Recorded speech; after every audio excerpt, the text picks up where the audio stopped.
Welcome to Comfort and Growth, the podcast for people who are passionate about personal growth and productivity.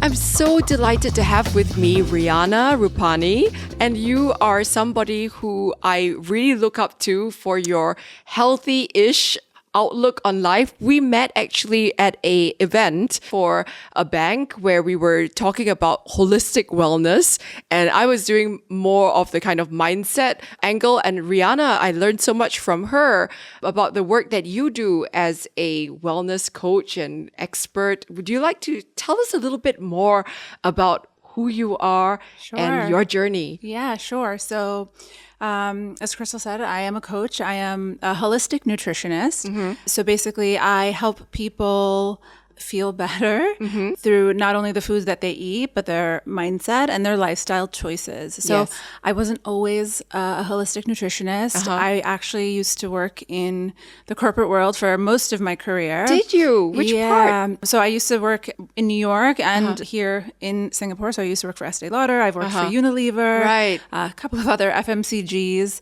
But I was lucky enough to be able to transition into this amazing career. It was basically because of my own health journey. So I personally was dealing with a lot of health issues. You know, it crept up to a point where I was like, enough is enough. I've got to, figure this out. And doctors were really helpful in, helping me figure out my symptoms and helping me feel better. But the thing is, no one was being able to tell me why these things were happening to me. Right. So just to give you some examples. Yes, please. When I was 16, I was diagnosed with PCOS and I was just told to go on birth control, which didn't fix anything. It just masked the problem. Yes. In my 20s, I had cystic acne. In my 30s, I had chronic anxiety.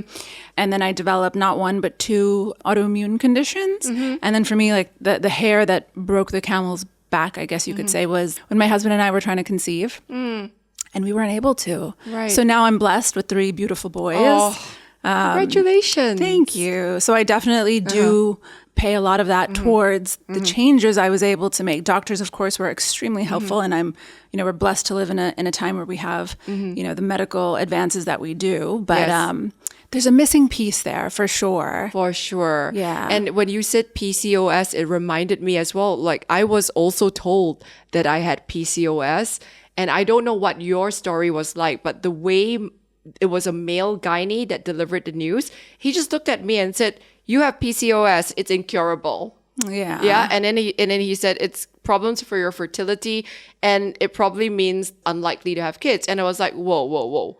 Like, it really? Because, I have 2 kids naturally conceived. Yeah. And I think that a lot of the damage happens with your mindset. 100%. When you hear these messages from people who are unempathic and in fact don't even have ovaries and they tell you like a life sentence, you have PCOS. Exactly. It severely does things to your confidence. And I'm so glad that I have that rebel streak in my personality where I'm like, no, but because a lot of women would have just been accepted it, right? Yeah, the doctor said so and that's it. Absolutely. Yeah. I mean, that's what happened to me. I mean, I was at a very young age of 16 years old. And, to your point, it was like, there's nothing you can do about it. It's something you just have to live with. And we're just going to put you on this pill to regulate your cycle. And we'll figure it out when you're ready to have kids, if and when, with intervention and the rest of it. Yeah. But like so much can be done. So much can be done. And I think like part of it is like, we have to control what we can control. Of course, we accept what we can't control. Exactly. But we also have to be mindful that don't just like think that whatever somebody says to you is the be all and end all of it, because like we know from epigenetics, exactly, so much of it is our genes can be turned on and off. I was just going to say that, someone gave me the analogy because you hear this a lot with like South Asians and Asians in general. Oh, we're predisposed to, diabetes. We're predisposed to having high cholesterol, etc. And I'm like, genetics is the gun, but epigenetics is you pulling the trigger or not. Yes. So there's a lot that we can do to even change ourselves genetically, generation to generation, but also change, how our bodies react and whether we do fall into that, stereotype of, my mom had it, so I'm going to have it. Absolutely. Using the analogy of the gun, I first heard that When I was in my 20s, I was an investment banker, and my investment bank had a world-esteemed health expert come in. And he said the same thing. He said, like, look, everyone's born, and it was kind of a vivid analogy. Everyone, when you're born, there's a gun pointing towards your head, and the chamber is loaded with, for instance, 6 bullets. And each of these bullets are things that you have propensities for in your family, right? So like, whatever, stomach cancer, Alzheimer's, this. But the thing is that like what actually pulls the trigger is stress. Yeah. He was very clear about that. He was like, you can live your whole life in a perfectly happy, perfectly functional condition. They're having the best time ever. But the trick is, how do you actually prevent the trigger from being pulled? Yeah. And that's a huge one, even in regards to gut health, etc., we're in either one or two states, parasympathetic or sympathetic. Yes. Parasympathetic being your rest and relax, rest and digest, and sympathetic is like what most of us, unfortunately, are in the state of most of the time. We're Fight or waiting. flight. Yeah, we're waiting for the next shoe to drop. We're waiting for the next, email to come in, something to be thrown at us, and we're constantly on this trigger or on. And I think it's even worse now, Riyana, since pandemic, because like with hybrid work, I mean, there's good things about being flexible. Boundaries. Yes, but the lack of boundaries means that at any point of time, something could happen. And nowadays, the expectation is that you're always reachable. Exactly. And like, because you're always reachable, therefore, I have horror stories from my followers who say, my boss will say, like at 12 midnight, the WhatsApp will come, and then the boss will say, didn't you see that? And like, if we're always on, we never get into that parasympathetic state of rest and digest. And to your point, because I see the other half of it with the clients that come to me and they say, well, I'm not digesting, my hair is falling out. And like, I always say to them, well, digestion, all hair growing, all these things are secondary functions. Like when your body is in a primal state that believes it's about to be consumed by a lion or a tiger, when you are facing that cortisol bath, you're going to actually divert all of that blood flow to your muscles, to your appendages. So that you can run away or fight. Exactly. And then all that secondary stuff stops. And that's the thing. Even a lot of people who come to me, with digestive issues, for example, bloating, reflux, etc. The first thing I ask them, how do you eat your meals? Are you eating in front of your computer? Are you scrolling through your phone while you're eating? Yes. Are you rushing? Yes. While you're eating, you're not chewing your food. Because the one thing people forget is that digestion is a north to south process. Yes. And it doesn't start in your mouth or your stomach. Yeah, Yes. it starts in your brain. Absolutely. Your brain has to be in the moment in order for that digestive function to start correctly. I read somewhere that like 35% of digestion actually starts in the mouth when you're chewing, because your mouth releases enzymes. Is that right? Yes. And I mean, and that's the thing. Like a lot of times I when I get to sit down and have a meal with, a client or someone I'm working with, I'm like, okay, let's sit down and let's just look at our food. Let's take a minute and, acknowledge what's in front of us, smell your food. Yes. And what happens? You start to salivate, Yes. right? Yes. And that is your mouth producing enzymes to help you start to, that chemical breakdown of your food. But I must confess, Riyana, I'm really bad at this. I always rush myself. I don't chew, and nobody forces me to do this. But even like, probably going to overshare, but even when I go to the toilet, even when I'm on the toilet peeing, I'm like, pee faster. Yeah. I'm like, eat faster. Nobody's doing this, but I worked myself into such a frenzy. I feel like I'm a tightly wound up spring. Yeah. And then like, it takes me a good 3 or 4 days of vacation to actually relax. Finally relax. Yeah. Right? Is that common? It's very, Am I a freak? No. Oh my gosh. It's so common. And I mean, like I always say, I'm not perfect. And I find myself in that position a lot of the times, whether it's a question of being a mother, an entrepreneur, work, personal life, whatever it might be. But, a lot of us, if it's not all the time, at least sometimes feel like you're in that tailspin and you're just like even when you get the chance to relax. Yes. You're not quite sure how to do it until you really lead into it for a little while. Yes. Yeah. But giving yourself that opportunity is so important. So the fact that you can actually take those, few days and at least give yourself that chance to get into that parasympathetic state I mean, the amount of healing and magical things that your body can do even in that small period of time is incredible. So just giving yourself a chance. I run a program called the Clean in 15. Yeah, tell me about it. Yeah, so it's a 15-day elimination protocol where we eliminate certain foods that we know cause, inflammation, gut disruption, hormonal imbalances, blood sugar dysregulation, all of that. But more importantly, it's also, very much about our emotional connection to food and how we eat our food. So I always say it's not just what you eat, but it's when you're eating, why you're eating, how you're eating, how much you're eating. So really actually diving into kind of analyzing, our behaviors around food. I love that. And yeah, it's incredible. In 15 days, I mean, if you think about it, it's a blip in time, in regards to our existence. So not only in regards to what you're eating, but also your mindset. So I ask, participants to do a little bit of journaling, 5 minutes in the morning while they're having their morning cup of hot water or coffee or tea. I don't take anyone's coffee away during the program. And then 5 minutes in the evening just to kind of, take again note of what happened throughout the day, how you were feeling. Yeah, and it's magical. In just 15 days, people feel so much relief, so much change. It's magic. I'm a huge fan of journaling. I feel that by having that slice of time in the morning, I notice the difference when I don't do it. When I don't do it, I seem like I'm on the back foot fighting fires every moment of the day. But in the morning, if I just spend 5 minutes getting my mindset right, then everything just flows from there. In your words, I have to say, just popped into my head the other day. I haven't posted about it because I am so accustomed to, or I've fallen into this pattern of the first thing in the morning is getting up. Yeah. And checking my phone. Yeah. And that peace and that plan of you relaxing and sitting with your coffee and with your thoughts or whatever it might be is out the door because you're just all of a sudden completely overwhelmed and distracted by the emails and the WhatsApp messages and other people's problems. Yes, OPP. So OPP. Oh my God. And I've been making such a huge effort this week in particular. I feel like it's been a tailwind of a week to just put the phone outside, turn it on airplane mode, not until after I've sat down for a good, at least half an hour, 45 minutes. And then, okay, when I've had a little bit of me time, then I can dive in. You know what? I have to confess that after that retreat, that kind of digital detox retreat I did, I was almost disgusted by my phone. And it was so weird because at the start of it, I was like, don't take it away. And at the end of that retreat, I was like, oh, do I really need to touch this thing?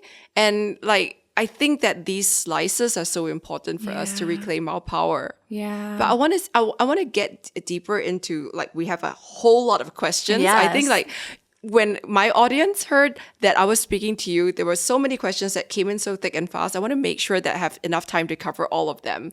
What we're going to do is that we're going to go through some of these questions, and you don't have to give a long answer. If you feel like, a couple of words, one sentence will do, that's fine as well. Okay. We'll try to answer as many as we can. And then before we end, I want to hear about Riyana's morning routine. I want to hear all the specifics. When you wake up, what do you do, etc., and your recommendations. But you ready? Yeah. Should we get started? Let's go. Okay. So here's my first question. I'm a female. I've been trying to start on supplements and they can be so pricey. I get so confused from supplements from bones to brains to gut to performance to collagen drinks and skincare. If you were me, what do you think is essential as a starter kit? So first and foremost, I always recommend not really taking supplements unless you have a particular issue or something that you're trying to address. So step number one is always going and getting a list of blood tests done, especially your vitamin. Just check if you have any vitamin deficiencies. What kind of blood tests? Let's say I'm in Singapore, what do I ask for? Yeah, so you definitely want to just ask for, your regular panel, which they will test things like your cholesterol, your blood sugar. They should be testing your basic hormones. Yep. But then also, yes, there are some specifics that you would probably want to ask for. Iron, and then not just iron, ferritin, which is your stored iron, B12, vitamin D, folate or folic acid. And then you can even go one step further into zinc and magnesium. So from a vitamin profile, I'd say that's a great one to start with. if I would say in general, what everybody could probably benefit from in this day and age and time, probably a vitamin D. I'd say 99% of us are vitamin D. I was going to say that. Yeah. Deficient. Yes. Yeah. A B complex. Yes. Again, because stress really rips away your Bs. So you want to make sure that those are replenished. And then I'd probably say a good omega-3. So there are great ones that are kelp-based or seaweed-based for vegetarians, and then fish oil-based for non-vegetarians. And again, those are just very good in helping our inflammation levels. So they're very anti-inflammatory. So those are the 3 basic ones I would probably recommend. How about magnesium? So magnesium is one that I always have in my nightstand, actually, to take it at night. Yeah, I do that too. It helps me sleep. Yeah. So magnesium glycinate in particular is wonderful if you've got things like muscle aches or pains. Again, if you're dealing with a very stressful situation, if you are having a hard time sleeping, it's one of those minerals that is depleted. And for women in general, actually men as well, again, a lot of us are deficient and depleted. So magnesium is a good one to have on hand. Also, for those who have cramps or things like that around, their periods or whatnot, it can also be very helpful. Yeah, so it helps with period cramps. I didn't know that. Because basically and headaches as well. It's a muscle relaxant. Right. So anything where your muscles are kind of tense, whether from the workout, tension headaches, cramps, etc., all of that, it just helps your body relax. Why do you say rather than supplements, you'd address it through diet? We are what we eat. And what we eat controls everything. Even in regards to maybe the order that you're eating things. Okay. I always teach clients, always think of VPF and then S. So vegetables, proteins, good fats, and then the starch comes last. So those are your carbohydrates, your grains, your sugars, your dessert. So if you eat in that pattern, lots of vegetables up front, even more so if it's, dressed with some kind of a vinegar on there to help with the blood sugar. Then you move on to your proteins and your healthy fats. And then you finish off with, your carbohydrates or your dessert or something sweet. A lot of Chinese restaurants, for example, you actually get your food in that order. Yeah. You finish with a rice dish, you don't get it up front. But then you go to other restaurants sometimes and you'll get a big bread basket to start. Yeah. And that's it. So the way your body processes, that carbohydrate or the food, it does make a difference in regards to the order that you're eating it in. I'm sure a lot of people are like, I feel exhausted after a meal. I'm tired at the end of the day. I need a coffee at 4 p.m., etc. It's because you're on a blood sugar roller coaster. Yes. It's spiking and it's dropping. Yeah. And you want to change that and you want to make it into a nice kind of a rolling pattern instead. Lovely. And doing these small things can make a huge difference. Yes. So even like what you start your day with. How about fruit? Where does fruit come in? So fruit is wonderful, but I always say pair it with a protein or a fat or with your meal. Really? Yeah. So like, cutting up some apple and adding it to a salad, for example. If you're having, let's say a bowl of berries, do it with a little bit of Greek yogurt or coconut yogurt.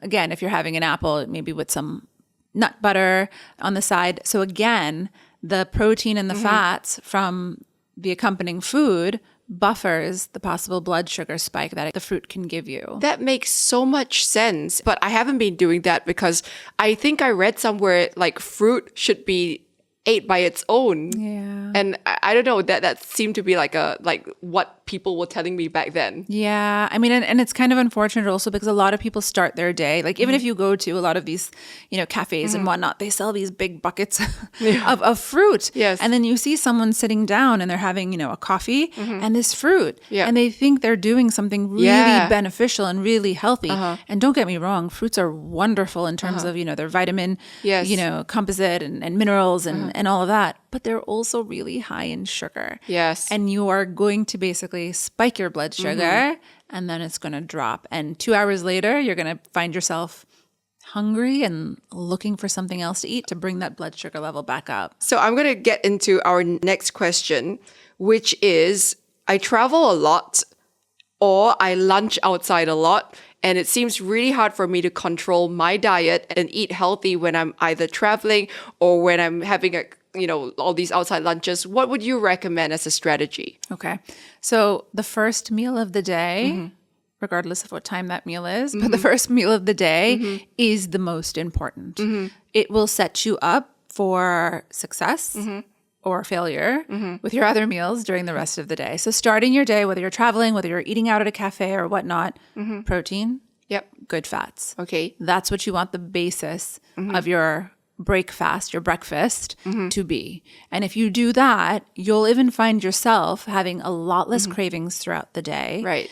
Not feeling as hungry, having a bit more control when you are getting to, that restaurant or, the next place where you have to have a meal, etc. The other tip I would say again is follow that rhythm. Order a salad first. Get that fiber into your system. Ideally, if you can dress it with the vinegar, even better. Look for some protein, on your plate. And then if you do want some carbs, have it, but have it towards the end of the meal. Would you recommend carrying snacks in your handbag or something like that when you travel? Do you do that? I do that. What do you carry? I do that. So it's funny, I'm actually leaving tomorrow. I'm traveling tomorrow. And I just packed like a whole bunch of snacks for myself and my kids and whatnot. So we are taking always nuts. Nuts are a big one. Meat sticks. So you get like turkey ones. Oh, I love jerky. Yeah. So like it's biltong. Exactly. So it's very high protein. And now you get like really clean ones as well that don't have a lot of additives. Yes. So that's a big one. We're doing lotus seeds or macana, they're called. We do rice cakes that are covered with dark chocolate for something sweet. We always make like a batch of like chocolate chip banana muffins before we go, and we pop a couple of those in our carry-on. Oh my God. And you're so organized. And then you're good to go. Yeah. I love that. Because airplane food, yes. not great. Yes. Unfortunately. Yeah, those were some great tips. I want to ask next, tips on managing hormones for women. Okay. So I always say insulin is your master hormone in the sense where it's like the lead conductor. Yep. And if your insulin is balanced and is not all over the place, the rest of your hormones are going to follow suit. Right. So that is step number one, making sure your blood sugar is very regulated, making sure your insulin is in a good place. They often call PCOS diabetes of the ovaries. What? I had never heard that. That's so fascinating. Yeah. And you'll see actually, if someone is diagnosed with PCOS, as they age, they are probably a little bit more predisposed to being, metabolic syndrome, diabetes, etc. So it is something, if any client comes to me and they tell me, I was diagnosed with PCOS, the first thing I look at are their fasting glucose, HbA1c, and fasting insulin to make sure that's under control. Okay, I want to move on to IF, intermittent fasting. Yeah. Whole bunch of questions. Does it work differently for women of different age groups? How do I adjust IF for my age? Do I still intermittent fast when I'm on my period? So this is a great question because intermittent fasting has become all the rage. Yes. And it can be so beneficial if you're doing it correctly. Yep. So definitely a few things you want to take note of. Women and men are different. Yeah. So if your husband, your partner, your brother, your father can IF all day and be fine, that's great. Do not, if you're a woman, try and follow that. I always say women are not little men. Yes. Okay. Our bodies are very different. Relating back to our last question, we have hormones that are fluctuating throughout the month. Yes. Men are like the sun. Yeah. They go up and down just through a day. Yes. And women are like the moon. We fluctuate our hormones throughout the month. So when we're practicing something like intermittent fasting, we want to respect that. And we want to make sure we're supporting those hormonal changes. So women who are still cycling, you don't want to be pushing your intermittent fasting very hard during your ovulation time and right about the few days leading up to when your cycle starts. So go easy on yourself. Yeah. Never white knuckle it where you're like, oh my God, I'm so hungry. And I'm just pushing through because I'm trying to get to that 16 hour. No, you're putting your body in a state of stress. Yes. Listen to your body intuitively. If you're able to fast and it's easy, I mean, after you've gotten into the rhythm, yes, wonderful. But if you're feeling like, oh my God, I don't want to do this. This is terrible. Your body's going to actually end up holding as opposed to releasing. Yesterday night, I got real hungry and I went down in the middle of the night and I was like, I need to eat because I just started weightlifting again and my appetite's gone up. And it's so funny because oftentimes when I feel guilty for breaking my fast, I change my mindset and I'm like, look, I'm being intuitive. I'm doing what my body wants me to do. But the weirdest thing happens, which is like when I get on the scale the next day or whatever, I actually find that either nothing's changed or I've lost weight. Yes. And that freaks me out. It's like mind blown. How come I was naughty and I broke my fast and something's, is it because I primed my metabolism or what? Because you made your body feel safe. I love that. Yeah. Yeah. Your body was like, I was really hungry and I needed something and she gave me what it needed. So I'm going to give her what she wants. Plus a little bit extra. Went to town with the olives, with the prosciutto, with the manchego cheese, but I also had like some really healthy fiber stuff as well. Yeah, but even that, like look at your choices. Good job. Really? Yeah. So definitely, respecting your cycle. Yes. Never trying to cut corners. So a lot of times people think, oh, I haven't eaten for 16 hours. Now I can eat whatever I want. Yes. That is when you're going to get into a lot of trouble as well. So agree. Making sure that your foundations are addressed. Yes. So again, nutritional deficiencies, blood sugar regulation, stress, etc. That comes first. Yes. Once all of that is in order and you feel like you're in a good place, that's when we move forward into biohacking like intermittent fasting, etc. Post-menopause, intermittent fasting is a lot easier. Yeah. Actually, because again, you don't have those hormonal shifts happening, throughout the month. So you can fast more like a man. Okay. I'm going to say. So, okay. Yeah. Yeah. Really interesting. So next question, what are some Asian or local foods that are good sources of protein? Meat.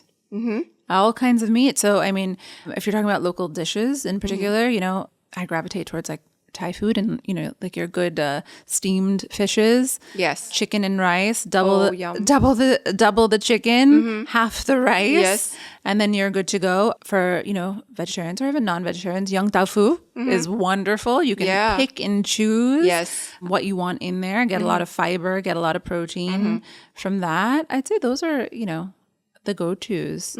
Yeah, great choices. How do we manage the bloat? The dreaded bloat, particularly perimenopausal. Okay.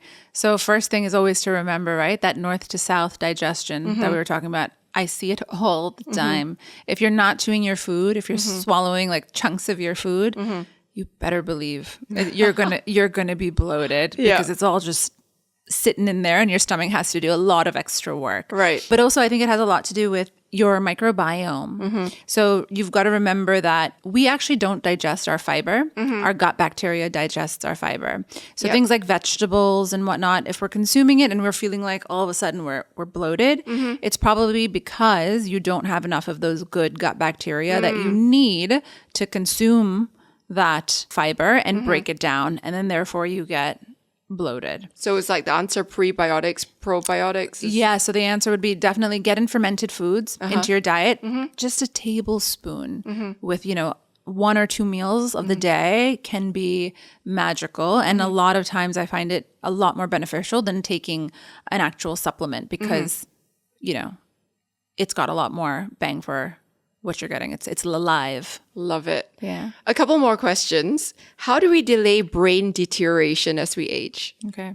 So this is another one relating to sugar. You know how I said PCOS is diabetes of the ovaries? Yes. So like Alzheimer's is diabetes of the brain. Wow. Yeah. So again, it really does relate to our diet and the amount of sugar. So I'm not saying, carbohydrates are bad, sugar is bad. We need carbohydrates. But unfortunately, the way our diet has evolved, it's predominantly sugars and simple carbohydrates that our body easily turns into glucose. And when we have excess glucose in our system, it creates inflammation in our body. Yes. And that's what leads to a lot of our brain deterioration, our overall deterioration.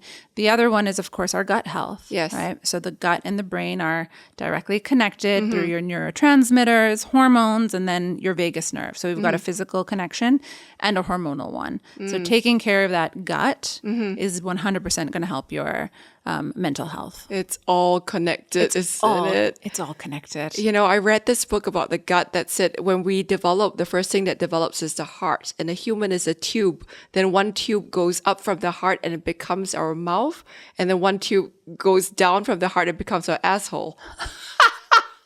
Or essentially we are this tube, and that's what we are. And you know, like you said, north to south, it just reminded me of that metaphor. We are. Yeah. Which is why I always talk about head, heart, and gut, right? And sorry, I should have said one tube goes upwards and culminates in the brain, right? So the three brains are really the head brain, the heart brain, and the gut brain. And we know from leadership, we're talking so much about the gut brain, which is the seat of courage, wisdom, experience, the heart brain, the seat of emotions and everything, and then the head brain, which we tend to overuse, but it's so linked to what you do. It is intuition, empathy. Yes, you know, it's all connected. Sure. So I have one powerful question here, which I could really relate to. Ever have feeling ugly moments when you fear aging? And before I get into that, I wanted to share. I just turned 44 recently. And suddenly I started having these moments in the bathroom where I just looked in the mirror and I did not feel like a me. And I felt like actually a sense of almost terror. Terror is not a mild word, but I felt this sense like, who am I? And the last time I felt this weird was when I had kids and I lost my identity as a, you know, and became a mother.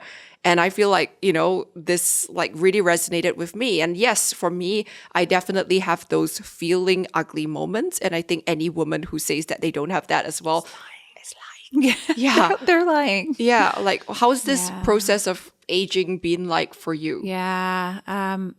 Definitely. I've had those moments. And it's not just now. I'm 43, so I'm not far behind you. Yep. So it's definitely been within the past few years. But I feel like with every kind of these distinct life moments, you know, you're entering your 20s or you're pregnant, you're having a child, postpartum, 100%, you know, feeling these feels, I would say, about how you look is 100% natural. Yes. We are changing. We're continuously evolving, but learning and being accepting ourselves. Yes. I think that's where we all need to kind of reach for it and aim for, you know. Why do we want to look like we did when we were 20? I think we're fabulous at 48. I mean, we're, you know, at the top of our game, I feel like, for the most part. We're stronger. We're more confident. We know what we want. We know who we are. Yes. Embrace it, but accept it as well when those moments come. Yeah.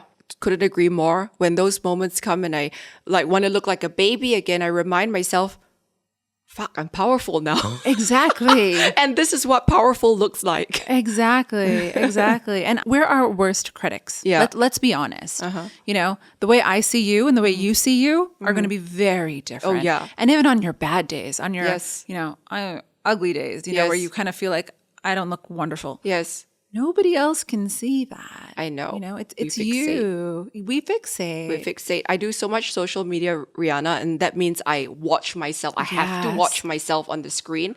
And like one thing that really bugs me, and this is a really silly thing, but like my lips, they move asymmetrically. So like I tend to talk more on one side. And that is something that I notice and nobody else notices that but me. But to your point. Yeah, exactly. It's all about our perception. Yeah, absolutely. Yeah. So I want to learn more about your morning routine. Okay. I want to, you know, I'm a very specific person and I love to hear, like, tell me from the moment you get up, like what is happening in Riyana world? Okay. Basically, I do have 3 children. They are young. They're 10, 8, and 6 years old. So they are a big part of my morning routine. Yeah, wow. But generally, I try to get up by around 6:15. My kids generally wake up around 6:45. So I try to spend that little bit of time to myself. I don't get out of bed right away. I kind of let myself stretch, get my thoughts together, obviously go use the bathroom, brush my teeth, feel fresh. I change into my gym clothes. Oh, wow. Straight away. Straight away. Because if I don't do it, it's probably not going to happen. I'll find other ways to procrastinate. Then I get my kids up, get them ready, spend some quality time with them. This has been a really good thing that I actually have not looked at my phone yet. Yeah. Yes.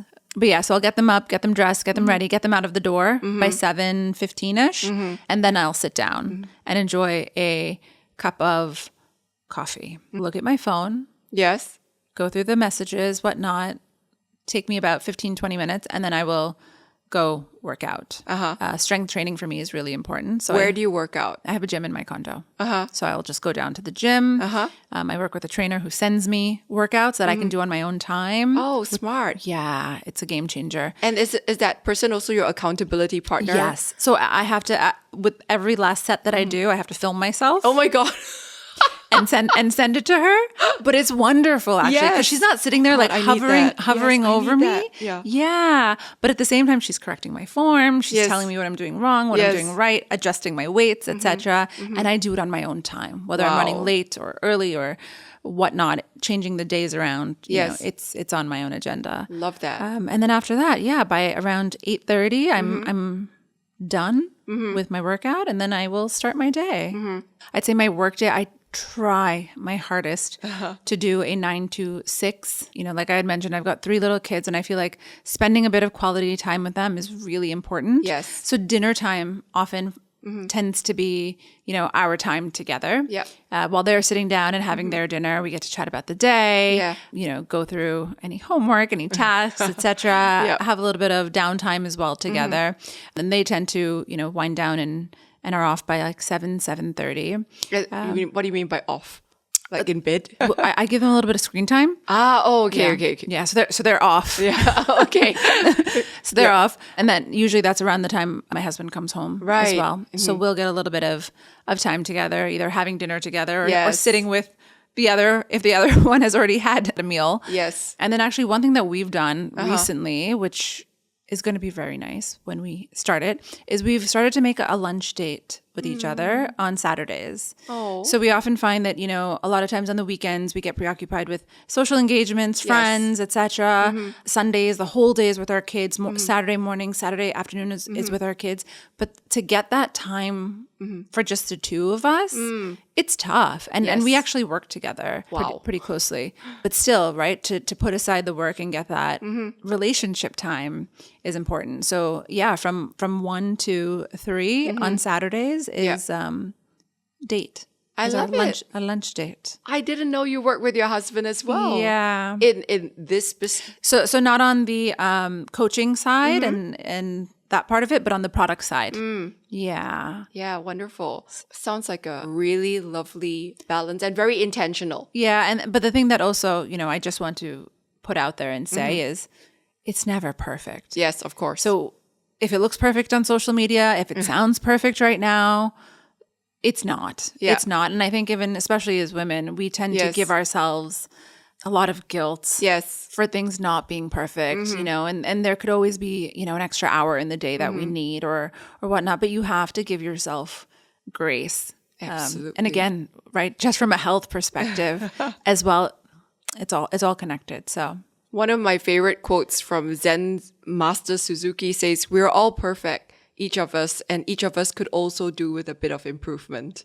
And it's that paradox, right? As women, like we all want people like you to look up to as role models, but at the same time, we have to hold those role models lightly, because what you see on social media is something to aspire to, which can be great to motivate you. But at the same time, that's only one facet, only a thin slice of our life. exactly. Yeah.